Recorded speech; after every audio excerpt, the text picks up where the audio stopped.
যে আমরা ছাত্র এবং আমরা যেটা বলবো সেটাই আইন। ঢাকা বিশ্ববিদ্যালয়ের কথা যদি বলি, এই ঢাকা বিশ্ববিদ্যালয়ে আপনার কত কত বছর কত যুগ পর্যন্ত ইসলামের নামে কোনো ছাত্র সংগঠনকে আপনারা একটা প্রোগ্রাম করতে দেয় নাই, অথচ সেখানে অন্য সব ধরনের ছাত্র সংগঠনগুলো তারা কার্যক্রম পরিচালনা করছে। কমিউনিজমের মতাদর্শের যারা তারা করতে পারবে। ঈদে মিলাদুন্নবীর সময় কি হয়েছে?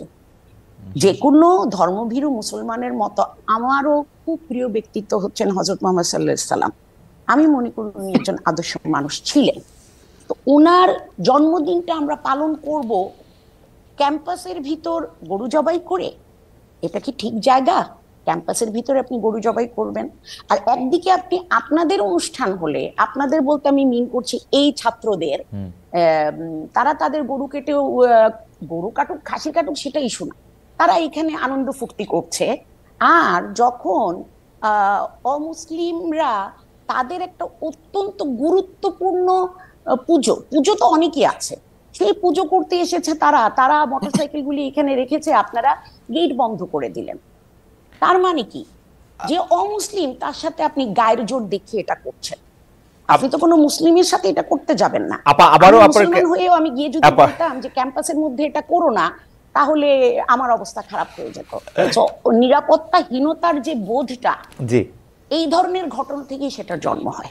দৃষ্টান্ত আনি যে বাংলাদেশের বুয়েটের মতো একটা শিক্ষা প্রতিষ্ঠানে, সেখানে সব ধরনের গান বাদ্য ইত্যাদির অনুষ্ঠানগুলো দেদারসে হচ্ছে, কখনোই সেখানে এটা নিয়ে কখনো কোনো সময় পারমিশনের ক্ষেত্রে কোনো বিধিনিষেধ হচ্ছে না, অথচ তারা একটা কোরআনের তাফসিরের আলোচনা করতে গিয়ে অনুমতি চেয়েছিলেন। রাসূল সাল্লাল্লাহু আলাইহি ওয়াসাল্লামের জীবনী আলোচনার মতো খুব একটা সাধারণ মানের ধর্মীয় অনুষ্ঠান আয়োজন করা পারমিশন চেয়েও বুয়েটের কর্তৃপক্ষের কাছ থেকে সেই অনুমোদনটা পাননি। এটা আজকে সম্মানিত অতিথি যে কথাগুলো বললেন, সেই কথাগুলো সমাজের খুবই একেবারে বিচ্ছিন্ন কিছু ঘটনা। আর এর বিপরীত দিকে আমরা এই দেশে এই মানে প্রকৃত অর্থে যারা প্র্যাকটিসিং মুসলিম, আমরা আমাদের বেশভূষায় এবং লেবাস পোশাকে আমরা যে কতটা এখানে নানাভাবে বৈষম্যের শিকার, হেনস্থার শিকার, তার খুব কম দৃষ্টান্তই আপনারা মিডিয়াতেও আনেন। আর আপনাদের এই সাধারণ যেই যারা মহলে চলাফেরা করেন, আপনাদের খুব কম আমার মনে হয় এটা জানাশোনা আছে। এই যে কালী পূজার যে দৃষ্টান্ত উনি আনলেন, আমি যদি এর বিপরীতে